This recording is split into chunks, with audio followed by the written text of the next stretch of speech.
भूत या आईना। बहुत समय पहले कॉलेज की दो लड़कियां मेनका और सुनैना एक नए शहर में पढ़ने के लिए आईं। उन्होंने कॉलेज के पास ही एक मकान ले लिया और अपने सामान के साथ वहां शिफ्ट हो गयी। आखिर हम अपने नए घर में आ ही गए। हाँ, लेकिन मैं बहुत थक गई हूँ मेनका। आज तुम खाना बना लो प्लीज, मैं नहा कर आती हूँ। ठीक है। सुनैना नहाने का सामान लेकर बाथरूम में आई। तभी उसे बाथरूम में बड़ा सा शीशा लगा हुआ दिखाई दिया और वो शीशे में खुद को देखने लगी। ये शीशा तो बहुत अच्छा है, मैं इस शीशे में बहुत अच्छी दिख रही हूँ। दूसरी तरफ मेनका ने खाना बनाकर तैयार कर लिया था और फिर सुनैना को आवाज लगाई, सुनैना आ जाओ, खाना रेडी है। लेकिन बहुत आवाज लगाने पर भी सुनैना नहीं आई। मेनका उसे ढूंढती हुई बाथरूम तक आ गई। सुनैना, अब नहा लिया हो तो आ भी जाओ। लेकिन जब अंदर से कोई जवाब नहीं आया तो मेनका ने दरवाजे को हाथ लगाया। उसके हाथ लगाते ही दरवाजा खुल गया। मेनका ने देखा तो सुनैना अंदर नहीं थी। वो पूरे घर में सुनैना को ढूंढने लगी, लेकिन उसे सुनैना कहीं नहीं मिली। वो जोर जोर से रोने लगी। सुनैना तुम कहाँ हो? उसकी आवाज सुनकर कुछ पड़ोसी उसके घर आ गए। क्या हुआ, तुम रो क्यों रही हो? मैं आज ही अपनी सहेली के साथ यहाँ रहने आई हूँ, लेकिन पता नहीं सुनैना कहाँ चली गई। तुम चिंता मत करो, आओ हम उसे मिलकर ढूंढते हैं। तभी अचानक सुनैना बाथरूम से निकलकर बाहर आती है। सुनैना, तुम बाथरूम में थी? लेकिन मैंने तो बाथरूम में चेक किया था। तुमसे कुछ गलती हो गई होगी, मैं तो बाथरूम में ही नहा रही थी। चलो छोड़ो वो सब, आओ खाना खाते हैं। फिर जैसे ही वो खाना खाने लगे, सुनैना खाने पर टूट पड़ी। वो ऐसे खाना खा रही थी जैसे उसने कई सालों से खाना ना खाया हो। सुनैना, ये तुम कैसे खा रही हो? चुप करो, मैं ऐसे ही खाना खाती हूँ। तुम ऐसे क्यों बोल रही हो? मुझे डर लग रहा है। अगले दिन मेनका ने सुनैना से कहा, सुनैना, मैंने नहा लिया, अब तुम भी नहा लो। मुझे नहाना अच्छा नहीं लगता, इसीलिए मुझे दोबारा नहाने के लिए मत कहना। सुनैना के व्यवहार में अचानक आए इस बदलाव को देखकर मेनका को चिंता होने लगी। एक दिन मेनका सुनैना के नाम का प्रसाद चढ़ाने के लिए मंदिर गई। उसने पंडित जी से कहा, पंडित जी, पिछले कुछ दिनों से मेरी सहेली सुनैना बहुत बदल गई है। ना वो मुझसे ठीक से बात करती है और ना नहाती है, और खाना तो वो एकदम जानवरों की तरह खाती है। तुम चिंता मत करो बेटी, उसे ये भगवान पे चढ़ाया हुआ प्रसाद खिलाना, वो ठीक हो जाएगा। प्रसाद लेकर मेनका घर आ गई। सुनैना, मैं मंदिर से तुम्हारे लिए प्रसाद लाई हूँ। ये कहकर मेनका ने जैसे ही सुनैना के हाथ में प्रसाद रखा, सुनैना ने प्रसाद को जमीन पर फेंक दिया और वो गुस्से में चिल्लाने लगी, मुझसे दूर करो प्रसाद, प्रसाद नहीं चाहिए, दूर हो जा मुझसे। सुनैना के हाव भाव और डरावनी आवाज सुनकर मेनका समझ गई कि कुछ गड़बड़ है। वो पड़ोसियों के पास गई और उन्हें पूरी बात बताकर उन्हें अपने साथ ले आई। मैं जानती हूँ तुम सुनैना नहीं हो, मेरी सहेली के शरीर को छोड़ दो, नहीं तो हम तुम्हें मार देंगे। ये सुनकर सुनैना डरकर बाथरूम में भाग गई। मेनका और बाकी सभी उसका पीछा करते हुए बाथरूम में आ गए। फिर अचानक सुनैना अपने असली भूतिया रूप में आ गई और हंसते हुए बाथरूम में लगे शीशे के अंदर चली गई। तुम भूतनी हो। तुमने सही कहा, मैं शीशे की दुनिया की भूतनी हूँ। प्लीज, हम तुम्हें कुछ नहीं कहेंगे, बस मुझे ये बता दो कि सुनैना कहाँ है। उसे तो मैंने पहले ही मार दिया था और इतने दिनों से उसकी जगह मैं तुम्हारे साथ रह रही थी। ये रही तुम्हारी सहेली सुनैना।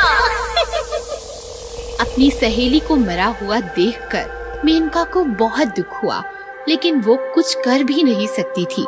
इसीलिए चुपचाप खड़ी ये सब देखती गई। इस तरह शीशे की दुनिया में आई बाथरूम की भूतनी सुनैना को मारकर अपने साथ ले गई। पत्नी बनी चुड़ैल। बहुत समय पहले किसी शहर में संजना और अनिल नाम के पति पत्नी रहते थे। एक दिन उनके पड़ोस में रूही और विवेक नाम के पति पत्नी रहने आए और पहले दिन ही उनका संजना और अनिल से झगड़ा हो गया। क्या तुम्हें गाड़ी खड़ी करने नहीं आते? पता नहीं लोग गाड़ी खरीदते ही क्यों हैं। इस तरह रोज छोटी छोटी बातों पर उनका रूही और विवेक से झगड़ा हो ही जाता था। इस सब से तंग आकर एक दिन अनिल ने संजना से कहा, मैं सोच रहा हूँ हमें जगह छोड़कर कहीं और चले जाना चाहिए। लेकिन झगड़ा तो वो हमसे करते हैं। आप चिंता मत कीजिए, मैं कल ही रूही से इस बारे में बात जरूर करूंगी। रूही, हम तुमसे इतने प्यार से बात करते हैं, फिर भी तुम हमसे झगड़ा करती रहती हो। तुम्हारा मतलब क्या है कि हम तुमसे बेवजह झगड़ते हैं? हमारे पास तुमसे लड़ने के अलावा और कोई काम नहीं है क्या? इस तरह एक बार फिर उनका झगड़ा हो जाता है। थोड़ी देर बाद रूही वहाँ से चली गई और संजना दुखी मन से वहीं बेंच पर बैठ गई। तभी एक बूढ़ी औरत उनके पास आई। बेटी, जो औरत तुमसे लड़ रही थी, असल में वो चुड़ैल है। क्या? हाँ, शहर के बाहर जंगल में एक गुफा है, वहाँ एक बहुत अच्छी चुड़ैल रहती है। तुम उसके पास जाओ, वो तुम्हारी मदद जरूर करेगी। संजना जंगल में चुड़ैल के पास आई। उसने चुड़ैल को सारी बात बताई और कहा, लेकिन मैं तो बहुत बूढ़ी हूँ, मैं तुम्हारे साथ नहीं जा सकती। एक काम करो, तुम मुझे अपने शरीर में आने दो। तुम्हारे शरीर में आकर मैं तुम्हारी पड़ोसन चुड़ैल को मार दूंगी और फिर तुम वापस मुझे यहीं छोड़ जाना। संजना को चुड़ैल का ये आइडिया बहुत अच्छा लगा। वो तुरंत मान गई। ठीक है, अब तुम मेरे साथ साथ बोलो, मेरा शरीर, तुम्हारा शरीर। मेरा शरीर, तुम्हारा शरीर। एक हो जाए हमारा शरीर, एक हो जाए हमारा शरीर। संजना के ऐसा कहते ही चुड़ैल उसके अंदर आ गई और फिर संजना चुड़ैल को लेकर अपने घर आ गई। चुड़ैल जी, वो रहा उस रूही चुड़ैल का घर, चलो उसके घर चलते हैं। तुम तो बहुत भोली हो।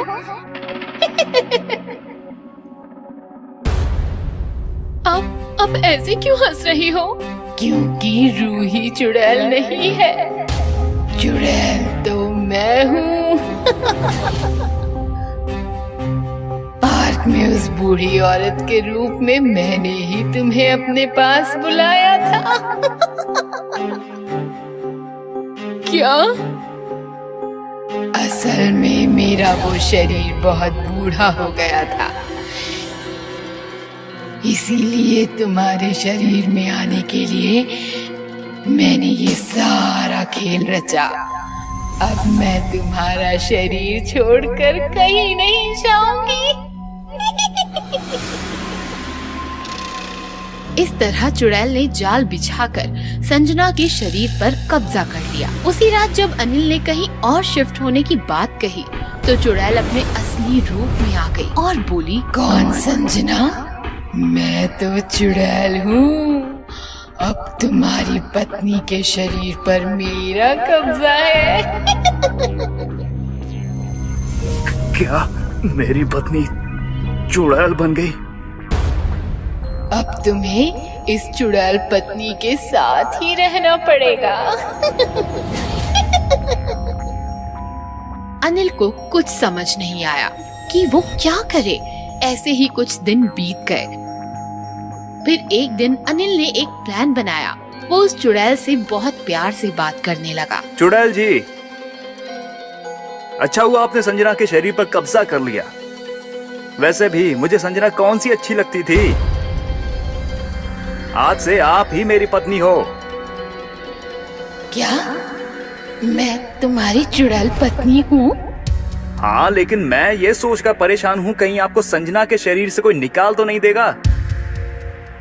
मुझे इस शरीर से कोई नहीं निकाल सकता। फिर भी कोई तो तरीका होगा जिससे आपको खतरा है। ऐसी तो बस एक ही चीज है, वो है मेरी छड़ी, जिसे मैंने अपनी गुफा में छिपा कर रखा है। अगर कोई मेरी जादू की छड़ी तोड़ दे तो मेरा जादू खत्म हो जाएगा और मैं मर जाऊंगी। अगली सुबह जब चुड़ैल गहरी नींद में सो रही थी, तब अनिल चुड़ैल की गुफा में गया और जल्दी से उसकी जादुई छड़ी लेकर आ गया। अनिल, तुम मेरी छड़ी के साथ क्या कर रहे हो? चुड़ैल, अब मरने के लिए तैयार हो जा। ऐसा कहकर अनिल ने छड़ी तोड़ दी। छड़ी के टूटते ही चुड़ैल संजना के शरीर से बाहर आ गई और धीरे धीरे हवा में गायब हो गई।